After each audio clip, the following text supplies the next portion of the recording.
بسم الله الرحمن الرحيم. السلام عليكم ورحمة الله وبركاته. دمان umada Soomaaliyeed meel ay joogaan waxaan ugu hambalyeeynaa doorashada maanta ka dhacday Muqdisho oo ahayd mid kaliya laaba waxaan haysan warqad iyo qalin aan ku xisaabinayay codadka Maxamed Cabdullaahi Farmaajo walaahi runtii isma ahayn Maxamed Cabdullaahi Farmaajo codad xildhibaaneed buu soo baxaya laakiin waa islaa wuxuu ku soo baxaya cod shacab alxamdulillaah rabbil caalamiin.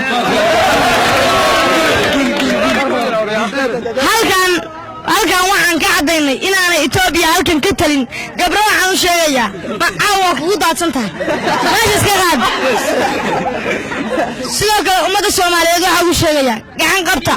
Maxamed Cabdullaahi Farmaajo madaxweyne xasan sheekh maxamuud waxaa ugu mahadcelinayaa hambalyadii ugu horeysay caawa u dira weeye sidii xilka u wadaajiyay umada Soomaaliyeed waxaan leeyahay Soomaaliya noolaato umada Soomaaliyeed isku timaado qalbigooda barxada Allah isku mariyo waxaan leeyahay Farmaajo